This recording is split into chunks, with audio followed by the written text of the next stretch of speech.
Welcome to Gen Z Hoops, the Gen Z basketball, coaching, and sports business show. What's going on, guys? Welcome back to another episode of the Gen Z Hoops podcast, and I'm pleased to be joined by game operations specialist and stage manager from the Miami Heat, Mr. Jeremy Rivera. Mr. Rivera, thank you so much for being on the show today, and how are you doing today? Thank you, Ashton. I really appreciate this. Hello, everybody. This is an honor, man. It's an honor to jump on their podcast and discuss my career and discuss, kind of like the backstage of the Miami Heat. And I'm looking forward to this, man. Thank you so much for having me. Oh yeah, most definitely. The pleasure's all mine. Well, I'd like to kick off our little discussion here. Do you mind telling us a little bit about your connection to basketball and growing up at a young age? Yeah, man. In a young age, I honestly wanted to be a sports journalist. That's what I really. Sports has been my whole life. It's been my whole life. Heat fan, Dolphin fan, Miami Hurricanes, Marlins, all South Florida. So I wanted to be in sports in one way. And once I, wasn't given the God-given ability to play, especially football, that's my first love. But basketball was my favorite sport because I wasn't tall enough, sitting at 5'11", 6 feet, I wanted to be in sports some way. So I wanted to be a journalist.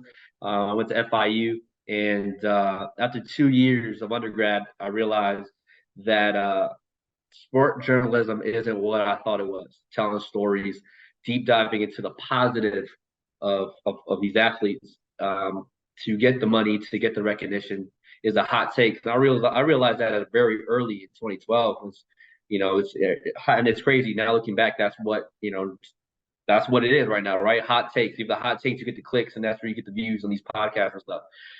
I didn't want that. I didn't want to give bad opinions on people's career and what they and do deep dive into gossip into who they are. So I wanted to get into the actual organization, and I wanted to be a basketball scout because basketball is my favorite sport, and that's led me into my internship with the Miami Heat in 2013-2014 season, and I've been with the organization ever since. Oh yeah, most definitely, man. I know previously, like before we started this, I told you I was a huge Miami Heat fan. I think it's a really first class organization to be a part of. Coming down, like everyone works their way up. We see guys like Eric Spoelstra, Pat Riley, class acts out there, really like paving the way, like showing how Heat culture really is something like special in the NBA. So I'm just so glad like you were able to come on the show and be a part of, and represent the organization. So can you talk a little bit about when did you know that you wanted to work in sports? Like give a little bit more detail about that part of your story. Yeah, like I said, it started in high school, man. I used to watch Around the Horn, and I used to watch those guys and Woody Page, Jay Mariotti, discuss that, and I was like, man, I want to do that. I want to be on TV. That looks fun. I think working in sports, it's if you love what you do, you're never gonna work a day in your life. That is one of my favorite quotes. I don't know who said it, but it is something that's a constant saying. When you working in sports, it's not like a regular day-to-day job of like accounting or being a lawyer or being a doctor. You kind of see a repetitiveness, right? There's always see like what's going to happen. Sports is different. It's different every season. There's going to be a new roster. There's going to be new marketing campaigns.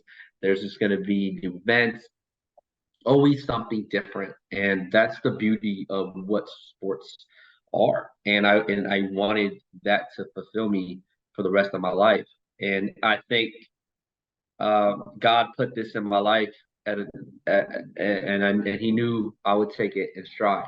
And that's what I love doing. What we do, game presentation. When I got with the Miami Heat, I originally was a community affairs intern, which is right now called social responsibility, working on the community, doing those events. And I just wanted my foot in the door. And while I was in that, my internship was the last of the Big Three era. Watching game operations and watching marketing, watching how they do, I was like, I like that. That's cool. My mind shifted from just being a scout and like how can I get on the basketball operations side? So I want to be there. And luckily I met my future boss, Santi Echeverria, during my internship. He was the game operations coordinator at the time, and he's the one that brought me on the following season. Once my internship ended, to be a game day assistant, and after that, I've been in game ops for the past 10 Oh seasons. This is wow. season number 10 in game ops, season number 11 overall with the organization. So, I started off young, man. I got an organization at 20 years old. Wow. So and I'm not the only one who's done this, who's had this route. Like, there's a lot of people who have been with the organization when they first started in sports. It's not just Spo, and it's not just basketball ops side who have grinded from the bottom. There's a lot of people, on this side of business ops who have been with this organization for 10, 15, 20 plus years. And that's the testament to the culture. And that's why it's so real.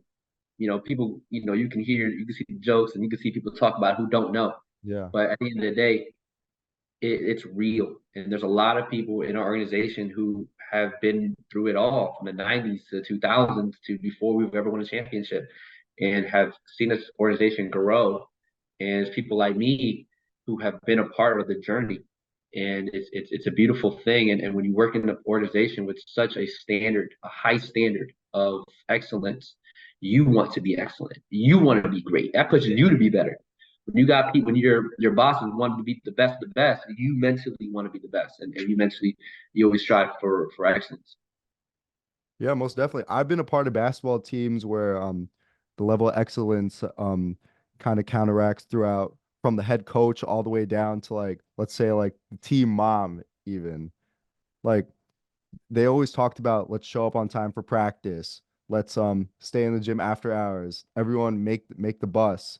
So like when everyone's held to that standard, we see what do you call it, like people, everyone move as a unit and then go closer to the ultimate goal of competing at a high level and ultimately winning championships.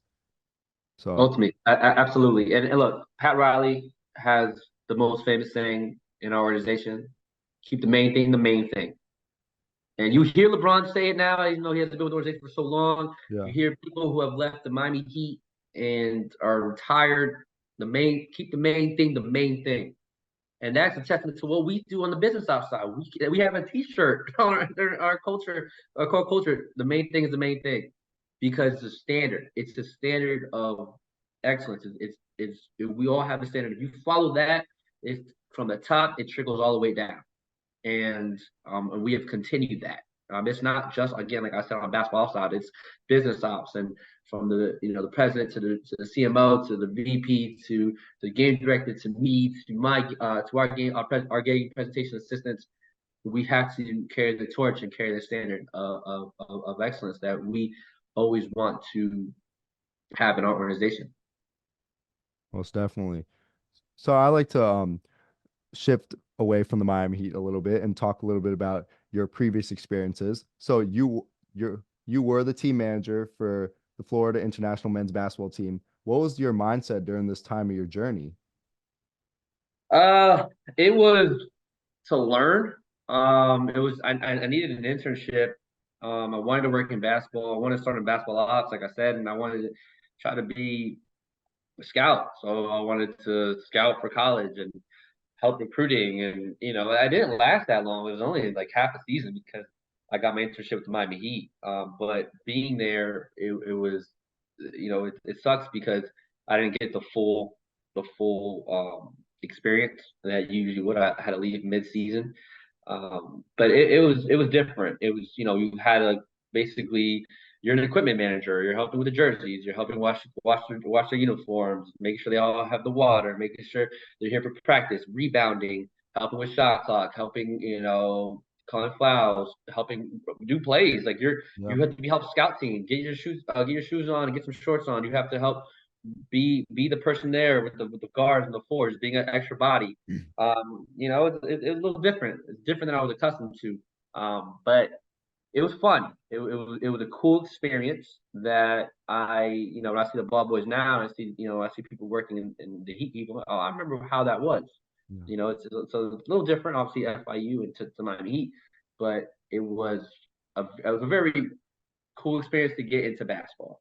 It didn't lead me to the Miami Heat. It just made me stay consistent. Like, hey, I want to work in basketball. Yeah, I totally agree.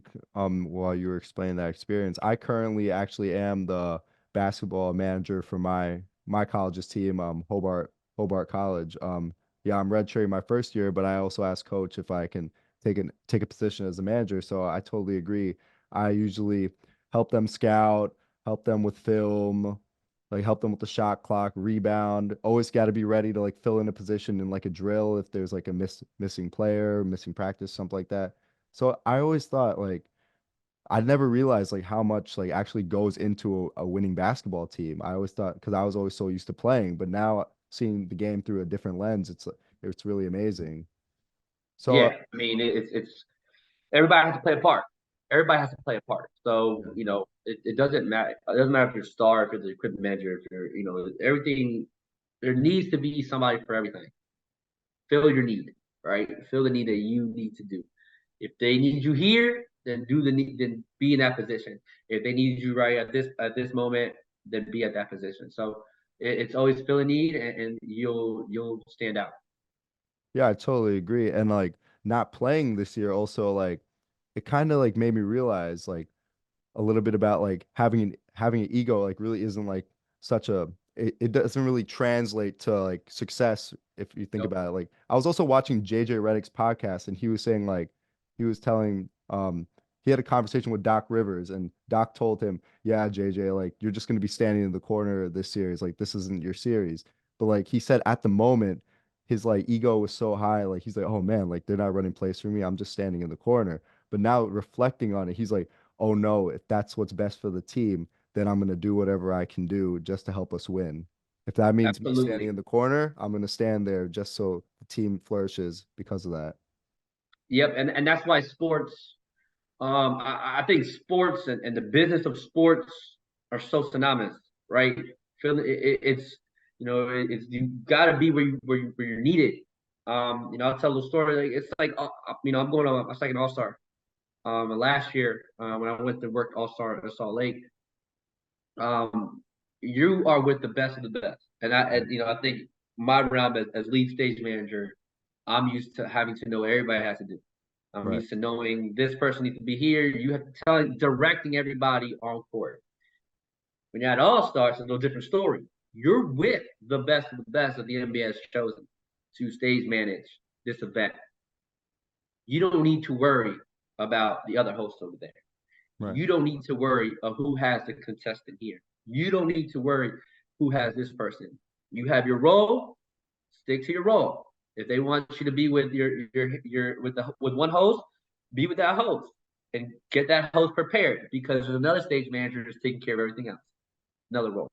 So fill your role, and that's where everything flows so perfectly because we're all here to do a job together. Right. And that's why I love. That's why I'm so excited to go back. I'm going to Indianapolis, and because I get to meet up the best, some of the best of the best, and it's going to be so exciting to pick each other's brains and to talk about stories and share experiences and why do you do this and why don't you do that? Because every city does things differently, every organization does things differently. Because you have to do what works for you, and like what JJ said, it's like you know and that's why I translate to All Stars. Like, oh yeah, they need me here for this reason. Like, there's a reason why things are happening. Yeah. You may not see the bigger picture, but it's not about you. It's about the overall structure. And to Exactly. make it work, you have to fill in, and you have to come with it, and you have to agree to whatever they need you to do. Yeah, most definitely. Well, congratulations on being selected to represent the Heat at your second All-Star game in Indianapolis this year. I've been voting every day. Hopefully, we can send up like Tyler Hero or Bam Adebayo up there with you this year. Yeah, if this podcast comes out in time, heat.com, go vote, guys in, I hope we have some more Heat representation there, man. I love that. It's it's it's an honor to go, and it's always an honor when the NBA it selects you for anything, anything. I mean, it's they think you can do the job, and I'm excited to go with four other my coworkers, Uptown Dale, our host, Kurt Doster, our camera director, Josh Goshen, our game presentation director, and Santi Chavria, my co-stage manager. So very lucky to be with them, and I work with the best of the best, and to To now be with others and to work with them is going to be such a cool experience. I'm so looking forward to it. This is the NBA's premier event, and it's going to be such a good time. I gotta pack warm. Going from Miami to Indianapolis, but I've never been, so I'm excited to get to there and experience a new city that I've never been to. Yeah, I totally agree. And also, I saw on Bleacher Report the other day, Jaime Jaquez Jr. He's gonna participate in the slam dunk contest. Well, Hopefully, that's not confirmed, so I don't it's know. not I don't know. confirmed. I don't know if he's gonna be. I don't know if he's gonna. If that's accurate or not. I'll wait for. I'll wait for us. I'll wait for him and the organization to confirm that. So I really don't know. Oh man, sorry Um, about that. no, it's all good. So I don't know, but as much Heat people that go, I would love to. Anytime I see Heat, it's exciting. Anytime I see Yeah, anything Heat, that ball of flame. So, but it's would love to have as much Heat representation over there at on All Stars weekend. most definitely. Well, your first job at the Miami Heat, as you mentioned before, was a community affairs intern. This job included handling fan mail and community affairs events such as Hispanic Heritage, Christmas Day, Black History Months. Um, what was your favorite aspect of this position? I mean, for everybody listening to this, man, it was a boot camp of how to be a professional working in sports, and that's my favorite aspect. There was no event that made it happen. It was learning how to be a professional, learning how to move. I literally watched this team win a championship 3 months prior to my internship in 2013. Right. I had to my second day on the job, I had to escort players to the intro shoot. I just signed the job, but the ink's not even dry. Okay, this is my second day as an intern. I was asked to volunteer to escort, get on the bus and escort players to an offsite intro shoot, and so I had to snap out of being a fan. I just watched Ray Allen hit the game-tying shot, Oh game 6. man. This team just won a championship back to back. 20-year-old me, the first player, that I get on this bus is LeBron James, No way. and that was to me.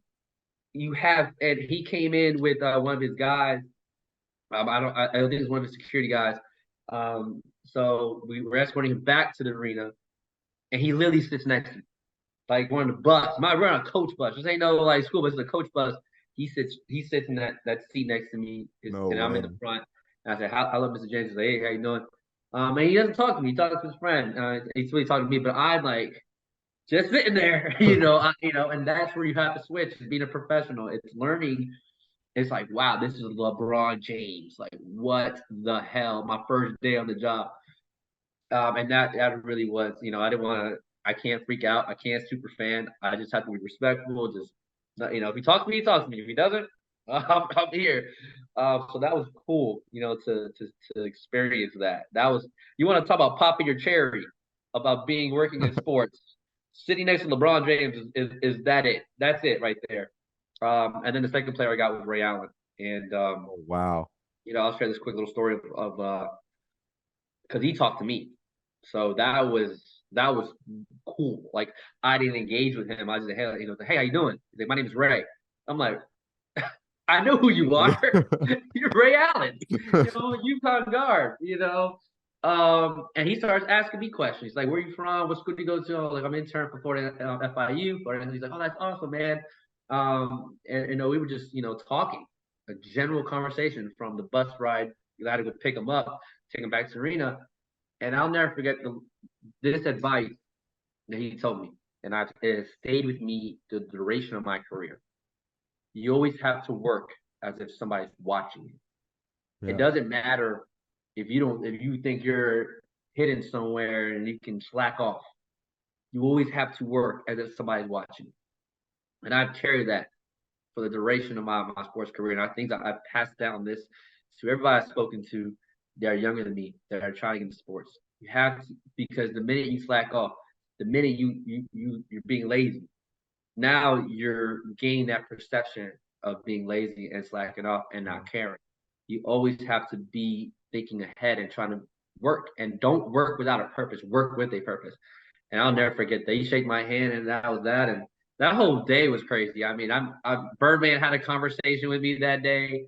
That was a fun conversation that I won't deep dive into. But that was like he spoke to me. It was like wow, like take that fan out, but be there. So that was the reason I tell you the story, because during that internship, I went through a finals run. Unfortunately, we lost in five to the Spurs. But seeing that finals run and experiencing what it's like in an office setting of what the family unit was amazing. It was like everybody was so together. Even though we lost, it just felt like you get it. Like you get when you hear the Miami Heat culture, you hear family, like it felt that, and that's why that first year was so awesome. I remember going to Orlando, like literally 2 days prior to my birthday. The organization took the marketing team to go watch the Magic and Heat, and everybody thought it was my birthday, and God, people buying me shots like, "Oh, May 2021, there you go." And it's like it's just a workshop, like it just felt awesome. It felt cool, and it definitely was a very great time because it made me who I am today as the professional and understanding the business operations of what we do, and the geniuses, within the organization. And that's why I've been with here ever since, because the people, it's always the people. My bosses and the directors and the CMO and the VP. It's everybody is just so collaborative,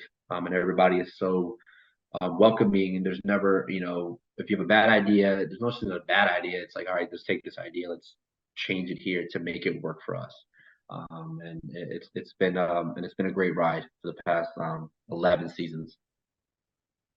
Oh man, dude. I'm like shocked. That's the greatest like first day in the history of first days. That's insane. Yeah, But that was something. That was something. I'll never forget. I signed on Friday. I signed the deadline Friday. Kind of had a walkthrough the next following Monday. I had to be there bright and early for the intro shoot. going back to like where you're talking about it's time to be a professional and take the fandom out of it. When I was playing over in Greece when I was in high school, one of my coaches, James McCullough, he used to coach at Adelphi University. We had just finished watching the Greek national team play Panathinaikos. And then there was one player he actually used to play for the Miami Heat, Daryl Macon. Okay. Yeah.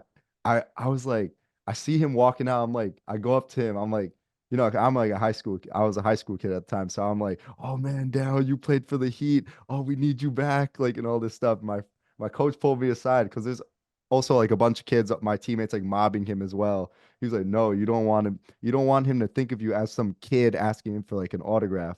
Like, yeah, Yep. that's what you are like right now, but like down the line, you don't want him to think of you as that. You want to make him respect you, try to build a relationship from here on out.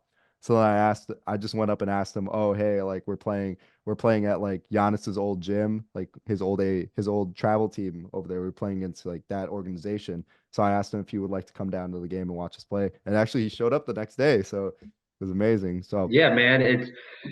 I think people forget, like fans forget these are actually people. yeah. They are humans. And they get mobbed all the time. And as a professional, you have to, even talking to Shaq, who is my favorite player of all time, right? Right. Shaq is Jordan, Space Jam also, but Shaq was the guy for me growing up as a kid, like Yeah. even from his Magic Laker days. And so my mom worked for Hershey's back in the day, and that's why my cousin was a Magic fan, because this is like in the '90s.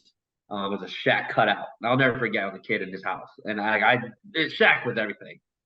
Even my first time interacting with him, it's like you have to be professional. Hey, Mr. O'Neal, how you doing? Jeremy, we got to escort you over here. Got to put you in there, and he talks to people always. All right, I'll be there in a minute.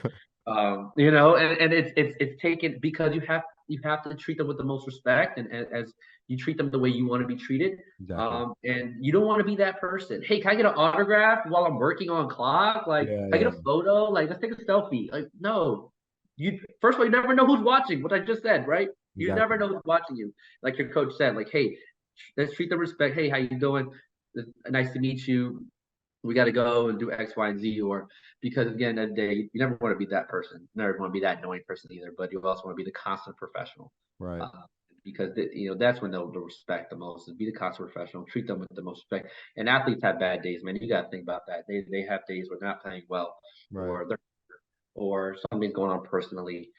Um, if they ever give you an attitude or they don't talk to you right, don't take it personal. Yeah, it's Just not be like, personal. sometimes you don't know what's going on in their life. As long as you're respectful, smile, and treat them respect, they'll see it. You're like, oh man, you know what? Hey, I've had a bad day. Just constantly treat them like you want to be treated. Yeah, I actually met Mike Miller at Summer League, and the first day I met him, I was like so nervous because it's Mike Miller. But then so I asked him, "Oh, hey, Mr. Miller, I'm Ashton Khoorchand, 18 years old. Do you mind if I ask you a few questions for my podcast?" He said, "Oh, like not today, like not today." So I was like, I wasn't like mad or anything because he looked so exhausted. 'Cause I know he runs a agency now. He's also training people, training like up and coming players. Like he worked out at Palo Bear all the time. So Yep, yep. I You didn't give him a gotta, hard time about it. and I think in your platform, this is for everybody. Don't be upset if your favorite athlete says no. Yeah. It's okay. You don't like. You gotta imagine like these people getting asked all the time. Like, just because you want your yes, you don't even know what's going on, and it's okay. It's Right. generally okay. Like, don't take it to heart. Don't take it to, these people. We're all people in a day, and some will go above and beyond more than others, and it's okay. It's generally it's okay. The one thing is like you always see those parents that come in with like bags of stuff. Like, hey, can you get him a sign? Can you get him a sign? Get him a Yeah. sign? It's like think about it, that's why they're probably experiencing a lot in their lives. So, but all these athletes have been great and nice and genuine and just always at a time like especially the podcast, you're gonna get no's. Right. Keep moving forward, keep going. That's the one thing I will tell you is for every no, you'll get a yes. You'll get a yes. Like, and maybe you'll get the yes from that person down the line. It Right. just wasn't meant for that time period. I can say though, Mike Miller remembered me the next day and he said, "Yeah, let's do it." Like as he was Oh, coming out. see, Yeah. see, I was and I starstruck. guarantee you, if you bothered him all day when he told you that no, he wouldn't remind you for No, the next no. day, right? Like it's because you give him his space, you give him his time. Like Yeah. that's pretty much, People were um, coming up to him asking him to sign stuff. He was like kind of like brushing them aside so he could talk to me. That was an insane moment. But oh, so I saw on your LinkedIn actually that you worked in Make-A-Wishes and you actually did the largest Make-A-Wish in South Florida history. Can you discuss that experience? yeah, I don't know if that record still stands. That was with the Heat. That was during the Big Three era. That was after our Christmas event. About 50 to 60. I want to say 50 to 60, but maybe it was more than that. Kids with disabilities, Oh kids wow. with yeah, kids with disabilities. We brought them in and gave them a whole experience. The whole experience. Like we gave them like the walk in, we gave them an intro, and then each person had an intro with their family, and in the tunnel was our actual team, the Big Three team. Whoa. That 2013-14 year. That's the most I remember from that. And so that was man, that was really cool. That was surreal because every player participated. Every player was a pro about it, and they Yeah. get it. When it comes to sick kids and kids with disabilities, you'll that's harsh for them. That's where Right. you pull the heart and to see, and then we had like a little kind of, we play ball with them and stuff, and like I remember one, and then we all gave them their jerseys, and they had custom jerseys with numbers on them and with their names on them, and I'll never forget. I remember, I think LeBron took a kid's jersey because he had six on it and put it on Wow. and with the kid, and he was like this. I have a screenshot of it on my phone somewhere from Facebook, and I thought that was so cool. Like that made that kid's day. That's That made amazing. that kid's day. And I remember that, and I remember the jersey fit so tight on LeBron too, because it was a smaller jersey. I mean, LeBron's this big guy, but he put it on and he does this because the kid's name was on it. It was six, but it was like the kid's last name on it, and like that right in front of the kids. So, um, that's a moment that I always remember from that event. That was awesome. Wow. That's amazing. So, Yeah. after your time working as a community affairs intern, you became the marketing game day assistant. What did this position include, and what was the transition like from your previous position? Ooh, faster pace, faster pace, man. It's working in game presentation or game operations. I mean, it's the same name, it's just different, whatever team wants to call it. So I'll just say game presentation for the sake of it.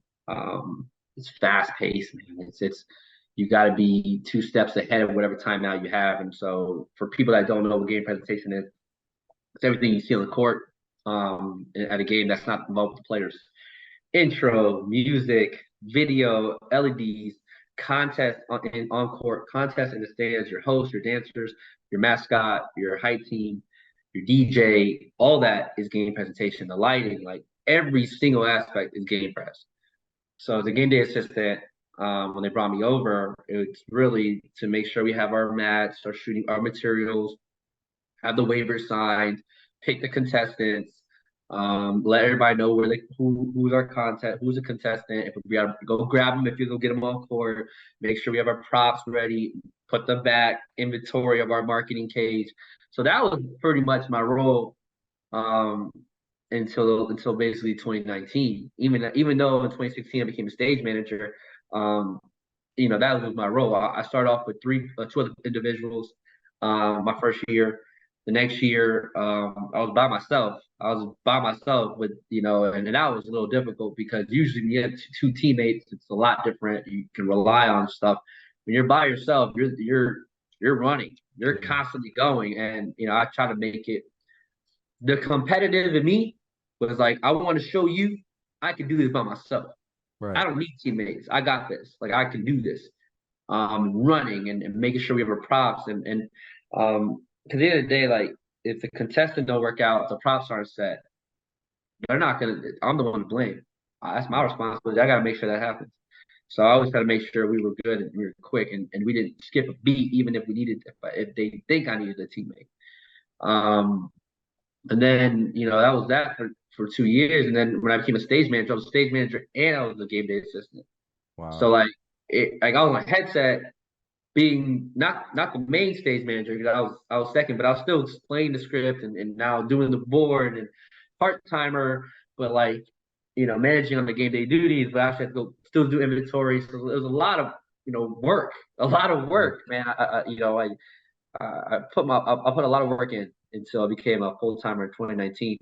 But the work entails of just constantly making sure we were good from a game day perspective, and then we had offsite events, our road rallies, anything corporate or premium or group sales related if they needed an extra hand or community fairs if they needed what our department does is we're the event team. Yep. Like so if another department needs something music related or audio related or lighting related or grass wall or whatever, we got to make sure our props, we own the props. We are the props.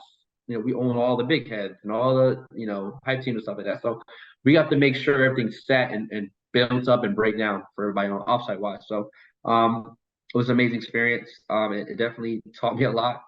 Definitely was. It made me fall in love with Game Press even more.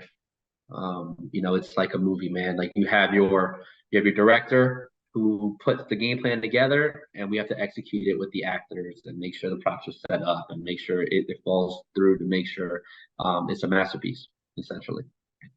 Yeah, most definitely. Actually, at Summer League, I was selected to shoot a half court shot, at halftime of one of the games, and I actually saw like as there were so many people ran to get me in the stands, and they were like setting the whole thing up, like everyone was like scurrying around trying to figure everything out. Luckily, Yep. I hit the shot my first Oh try. man, that's awesome. Yeah, it was a practice shot, and I got to sit courtside at the Heat Bucks game. I got to see like Jamal Cain, Orlando Robinson, Nice, Paul Peterson play. As I was walking nice. off the court, I like pointed at Juwan Howard. I was like, "That was for you, Mr. Howard." And he was like, "Yeah, man." That's awesome, man. Yeah, man, picking contestants and making sure that you always want a good one. You always Yeah, want a good one so you can have those kind of moments. just to put that like small little like it was like 15 seconds just to put my 15 seconds together. So many people were like running around setting the scoreboard up, setting like the jumbotron, making sure like there were enough basketballs for me to like shoot with. It's camera angles. Yeah, It's the exactly. ball rack. It's a lot of little parts moving in. People don't understand until you're underneath, until you're peek behind the curtain.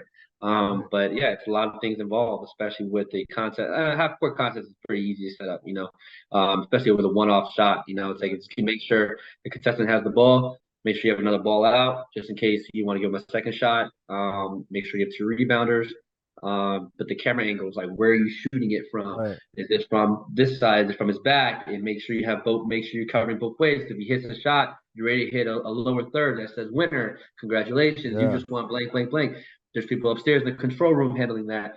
But that's the game director that has to make sure that's my boss's job. Make sure everybody's in there that understands what they're doing. And then that's us on stage managers. Like, all right, hey, Ashton, you're standing here, but you're Yep. gonna look at this camera Exactly. to start off with the host, and then we're gonna move you over here, That's put you in what happened. position. I mean, it's a production. It's a production.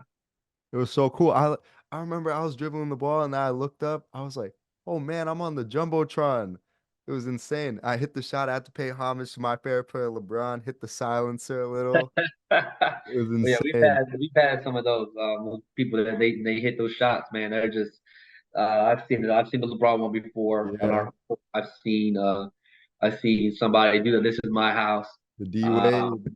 I've seen that one. We've had somebody do that. We've seen people do the bump with Dale. Dale always wants to have a half court shot. That's always his thing. He always wants a half court shot because the famous one with LeBron in Tackle the guy. 2013 season, yeah, where the guy kind of hook shot it. Yeah. Dale missed the game that day because he had an event Oh last minute. man. So DJ Irie. So and because like Dale never had a half court shot before that. So I remember Dale was telling like I always want to be here for the half court shots because those moments, like those are awesome, beautiful moments that like Yeah. it's not easy to hit a half court shot, man. It's not. And I don't think people understand how far it is. It's a far shot. Really far So shot. whenever somebody does it, it's cool to see their celebration, like what they got involved. As long as they don't go running to a player, Yeah. like hey, we gotta play security. But as long as they can have that moment to themselves, that's always the beauty of it. Yeah, I totally agree. So aside from the half court shot, what do you think is the best part of celebrating Bernie's birthday? Burnies Birthday. The mascots in the building. It's always whatever they have planned up. The kids love the mascots. It's such a great day for kids, and the kids. It's like Mickey Mouse and Goofy and Donald Duck running around, just in sports related. So, uh, Bernie's birthday is always a fun activation. We have his birthday coming up, in I think in a few months. So we're game planning that. Always a In different theme. February, right? No, I don't remember the game off the top of my head, to be honest. But it is coming up at some point this year. So it's always fun to see what Bernie has planned up for what he wants and the mascots he tries to bring in to amplify that moment. And Yeah. I always love it. I love taking photos of all the mascots. The creativity. People don't understand what a mascot entails and what they have to do. Especially an NBA professional mascot. Yeah. It's they're all great. You watch Betty the Bull, you watch the First Coyote, you watch Chuck the Condor in LA, Bernie here in Miami. Everybody's different, but they all they practice. It's a work Right. ethic. It is, and it's creativity. So I'm excited to see what Bernie has entails. My mom is like a huge fan of the Heat as well. She would always love when Bernie changes from like his regular getup, like orange attire, into like the white hot playoffs. And then when there's a Christmas Day game, he puts his little Santa hat on. Yeah, I My love sister loves it White too. Hot Bernie, White Hot Bernie. Whenever we can release White Hot Bernie, it's always a good thing because that means we're winning playoffs. I So love that. I whenever love it. we can figure a way to debut White Hot Bernie, it's like always a good thing with us. Yeah, I totally agree. So you've been a part of the Heat organization during, as you've said before, the Big Three era, the mini rebuild, which was also tied into Dwayne Wade's farewell, and now the Jimmy Butler era. Which I'm going into like the fandom a little bit about your experience. So which phase was your favorite to be a part of? Ooh, a question. And they're all special in their own right. They're all special in their own right. Man, oof. Uh, I would say Dwayne Wade's last dance season was very special because this era right now is fun as hell. Like, yeah, I mean, I'm having a Yep. blast right now. I'm having this Jimmy Butler era. These past 3 years, 4 years. This is year year 4 of Jimmy has been Right. so fun, so fun. I mean, but or year 5 of Jimmy, I think year 5. Um, I would say his last dance. Um, so I grew up a Heat fan, obviously, and I started a Heat fan because of Dwayne Wade. Okay, Same. obviously Shaq is my favorite player, but I didn't have allegiance to any team until Dwayne Wade's rookie year. And I was like watching basketball, and I was like, oh wow, this kid's really good. Like this is awesome. And I just gravitated to the organization. And I think I was in what, sixth grade? I was in sixth grade.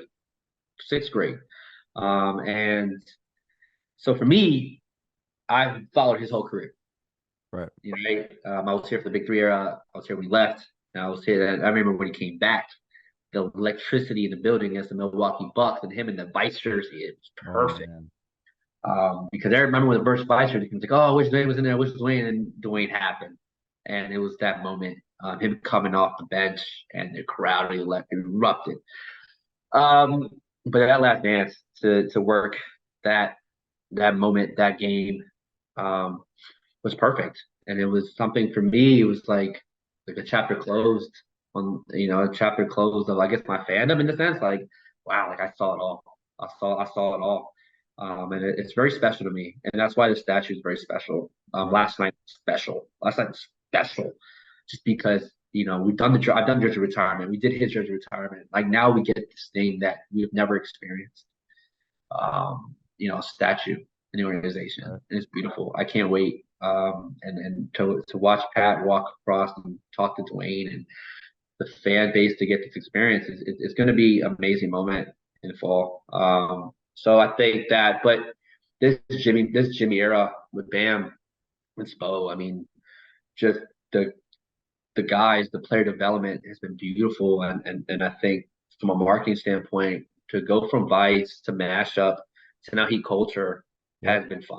It's been fun. Throwback. Oh my God. I mean, I think I look at more now jersey campaigns because I have marketing. I look at more so these campaigns that we've done have been fun.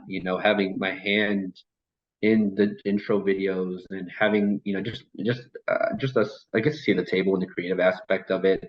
The growth of Bepos and to what that is, and swag surf, and it's been Fourth fun. quarter comes around.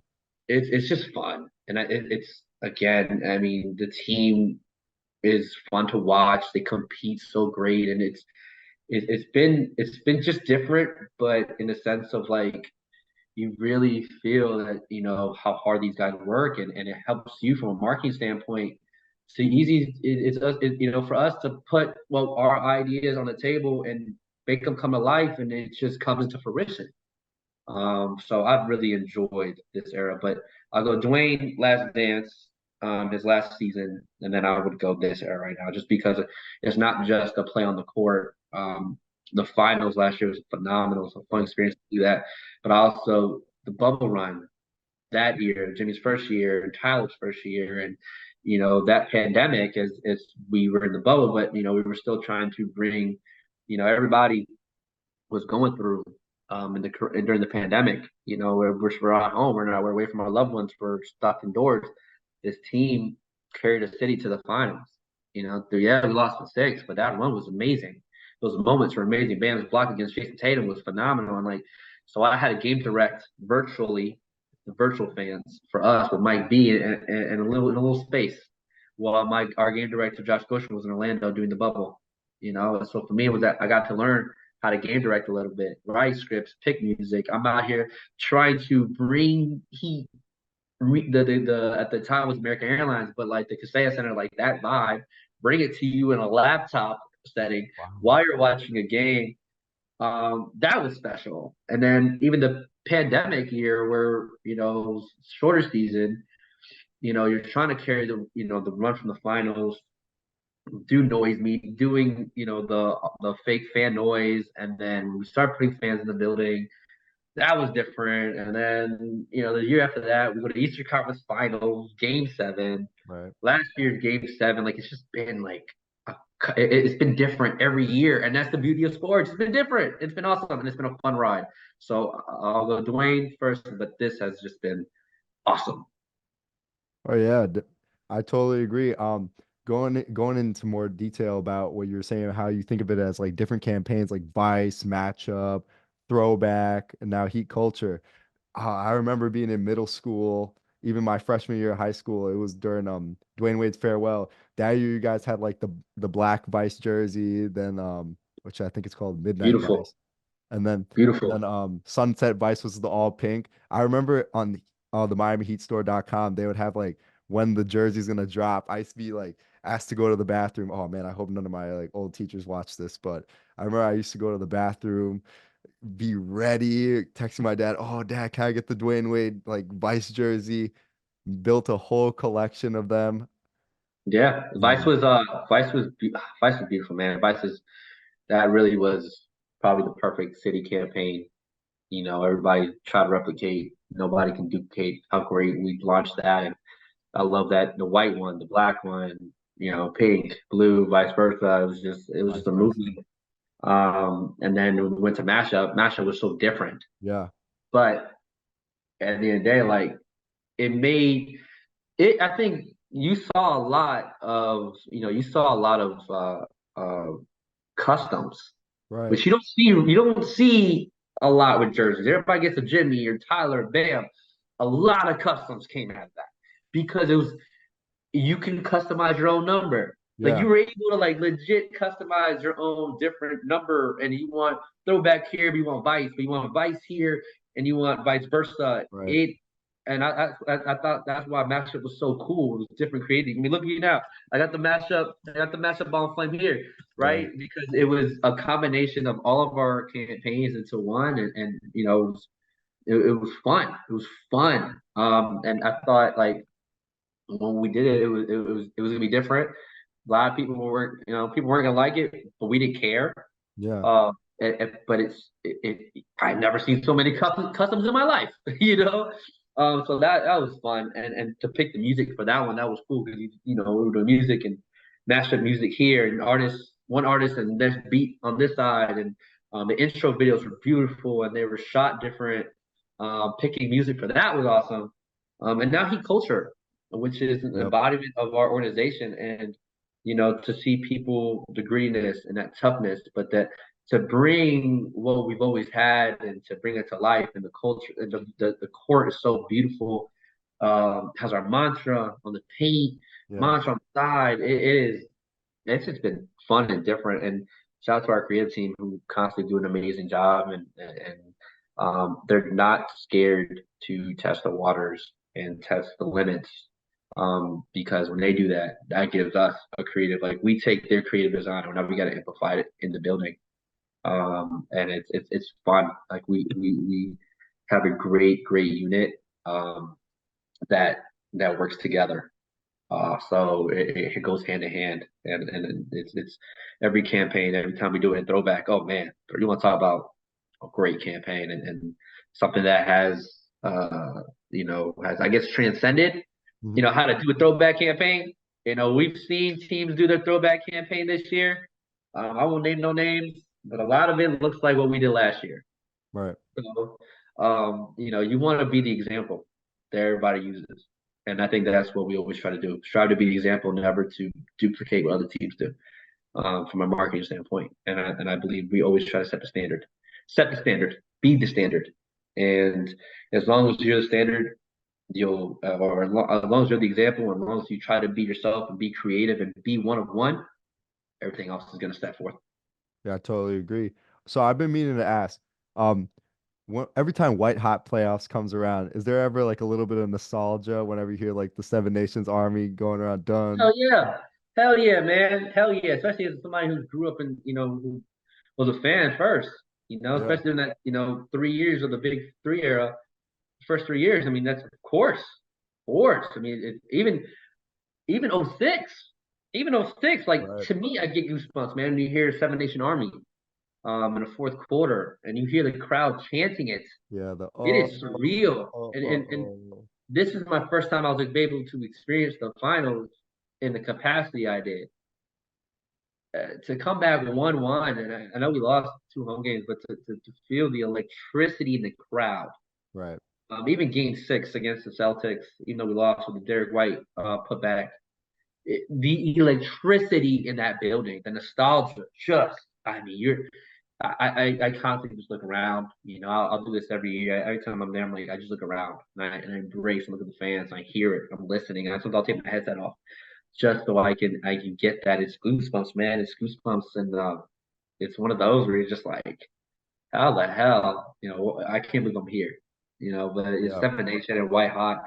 Oh man, it is it's I can't even explain it to be honest with you, dude. It's we really get amped up for those moments.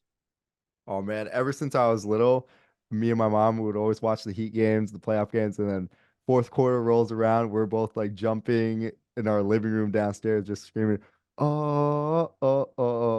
just as LeBron, Wade, or whoever it was bringing up the ball. Mario Chalmers bringing up the ball, getting into a set or something. And now it's this era's team. I mean, think about it with Jimmy against the Bucks in Game Oh 4 my, when he went off. It's yep, like that play. I've never heard it so loud. Never oh, heard it so loud like that. I still watch that game, same. on my TV because I have my 72 here, my 72-inch TV now. I'll be here sometimes. I'll put Game 4 Right, because when you're in it, it's a little different because you're not like you're focusing on the game, but you're also focusing on LeBron work. right. So like sometimes I'll replay that game because that game was like wow, like It was it is. insane. Game 3 against Boston Celtics this past year, or Game 6 against the New York Knicks in that run. Um, I think Game 6 against Philly last year. Those games here in the building in the Kaseya Center with the crowd, it is electric. That I don't think people can understand unless you're in there. When you pump up that volume, it is, especially man, Game 4 against the Bucks. What a game! Like that Jimmy just going those 3 pointers and Caleb Martin's 3 pointer against Giannis, and Yep. then the steal. Kyle Lowry gets the ball, passes it to Jimmy for the dunk, slam Yeah. dunk, timeout. Him It's just loose. screaming. The Oh, lead, Jimmy Butler, and he hung up. oh, Mike B going Jim me, and he emphasizes it too. So what Mike B does, he'll like if Jimmy's going hot, he just keeps going, and Right. he'll put more emphasis on it. He'll go Jim me Butler, and it's like, oh man, it is. Oh, All my classmates of my senior year last year hated me during the playoffs because we were watching in like our school's clubhouse. Everyone was like talking garbage to me, saying like, "Oh, the Bucks, Giannis is back." Then all of a sudden you hear it's Butler, long shot, good. I started running around because I'm wearing my red Jimmy jersey. I started running around the whole, going crazy, ballistic. I actually watched that game today. Now I think about it. ballistic, Yeah. man, ballistic. It's those that, man, it's kind of hard to to really put into words of how special it was, and it is. Just gotta be there. Just gotta be there. I Yeah, mean, I that know. movie was electric, and the playoff moments that guy, 22, has given us. Um, I mean, the memories I think he has. Remember, we got him the year after Dwayne, Yeah, so and they went to the finals. I tell people all the time, he is creating a lot of new Heat fans that I don't think people understand. Him and Bam and Tyler are just this core right here are creating a lot of new Heat fans, a lot in this generation of Heat fans that I think whenever you lose a great iconic player, you don't know who's gonna carry the torch, right? Who's gonna Right. carry the mantle. Can you sustain that fandom? And what Jimmy, Tyler, and Bam and Coach Spo and staff have done is the fans, these new fans, these new kids, like, and I said it today, I've said it today on Instagram where, what Dwayne did, it's people like myself, I'm 31 years old, and people my era, I'll say from 25 to 40, we grew up with Dwayne Wade. Like we Right. saw his whole era, but we're now, my demo, are raising new Heat fans, Right. right? Kids and all that to be Heat lifers. But what do these kids get to watch? They get to watch Jimmy. They get to watch Bam. They get to watch Tyler. They get to watch this still brand of basketball stay consistent, stay on the track to want and win the championship. and it gives you these moments and these memories. And think about it, the past 4 years of Jimmy, Bam, and Tyler have given us so many memories Yep. that we will take to a lifetime. Think about it. I mean, game 5 against LeBron in the bubble, Jimmy Butler. Right. Like, what a moment, right? Him going, that game to me is one of my favorite Jimmy games, even though we lost in the finals. Him going back and forth. It was Jimmy, Bron, Jimmy, Bron, Right. Jimmy, Bron. That was a moment, right? Like the Bam block. I can go on and on. And these are Tyler's memories. 37-point game against the Celtics.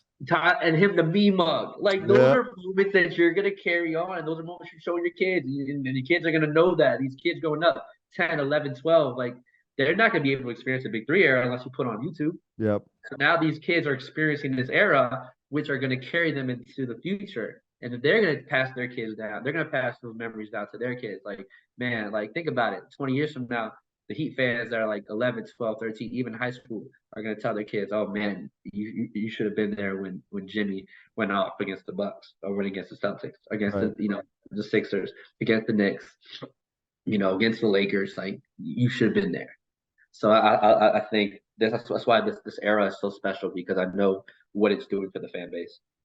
I can say that was great marketing with the Mean Mug shirt that came out after the Oh bubble. man, I don't think I lost that shirt, man. I missed that shirt too. I wear I that thing had all the that shirt. That time. was a great shirt. That was a great coaching shirt. I forgot where I left it. I think I went to put the good back and it was taken. I was like, damn it! I think I was working out somewhere, and I was like, damn, I left my shirt. But that was a beautiful shirt. Shout out to our co-culture department for getting that one approved. I'm surprised they didn't make a Duncan shirt. You remember he mean mugged in the finals last year when he had the and one on Jamal Murray? I was waiting Yeah, for that one. I was like, man, I'm gonna get my Duncan mean mug now. I have uh, both of them.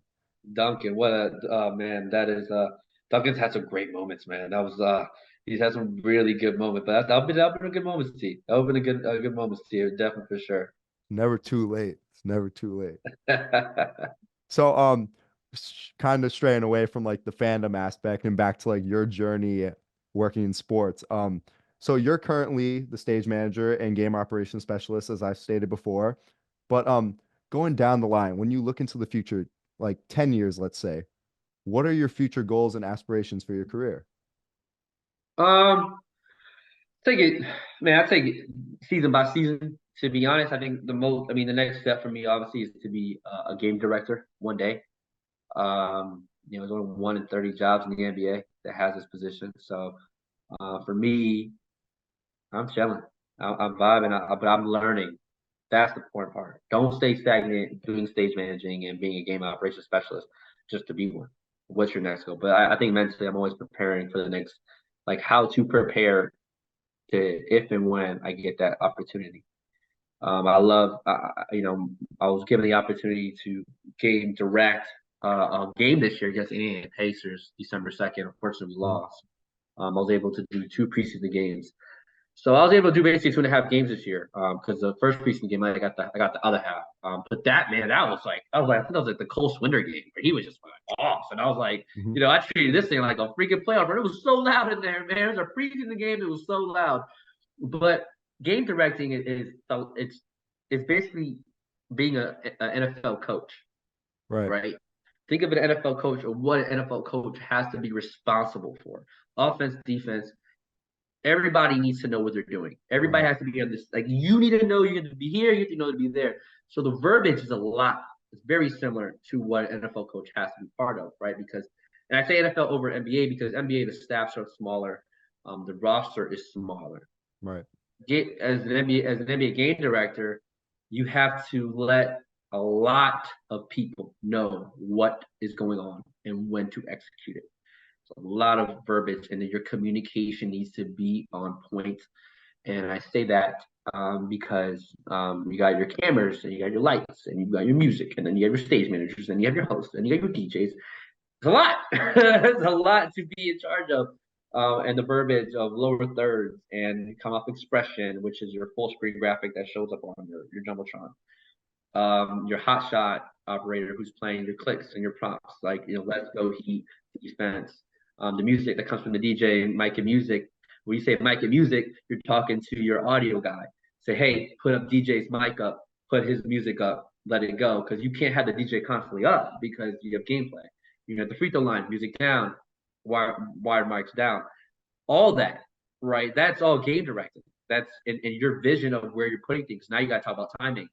And now you have to make sure you have 2 minutes and 30 seconds every time out, but you really only have 2 minutes, because that 30 seconds really is like whistle, dead ball, referees, players are kind of coming off court. So by the time you only have 2 minutes. All right, what can you do? You have a dance routine, a minute and 15. All right, after that minute 15, can I get a video in, or do I have to go to a read with Mike B?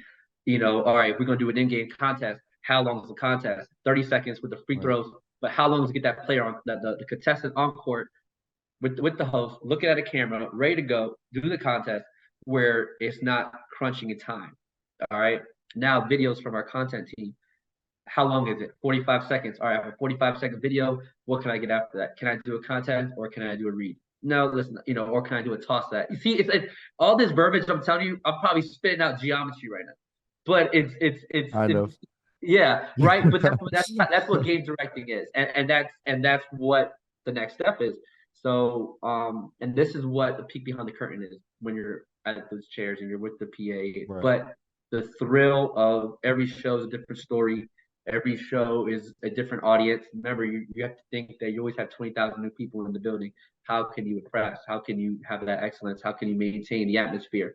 We're Miami, so we always want to be party. We want to show like, hey, you come, it's the best party that we're going to throw, and we know how to clean it up after, right? You're going to go to the best party. You're going to enjoy it. You're going to enjoy this atmosphere. We're going to give you a great time, and then you can get to go home and tell your friends about it. And we'll clean it up for the next people that come through. So that's kind of how you mentally have to play each game, from the music, from the video, from the audio, from the lighting, to the contest, to the content. So that's the next step. That is obviously the next step, and something that I'm looking forward to. But definitely just want to keep learning as much as I can. Well, thank you, Mr. Rivera, so much for coming on the show today. I wish you good luck for the rest of your season, and also good luck in Indiana for All-Star Weekend. Thank you so much. Ashton, I want to thank you so much for having me on your podcast. This was very fun. This is definitely a great opportunity. And I wish you the best, man. Just take this podcast and keep moving forward. Gen Z is a very, very important demo for sports fans. And you guys are going to be leading the mold very soon. And what we all look for, what we all try to go after in marketing, you guys are the next generation and the generation after you guys. So keep doing well, man, and keep striving for excellence. Thanks for listening to Gen Z Hoops. Make sure to follow, like, and subscribe on Instagram, LinkedIn, and all major social media platforms at Gen Z Hoops. You can tune in and subscribe on Apple Podcasts, Spotify, YouTube, and every other podcast platform on the planet. Get ready for the next episode.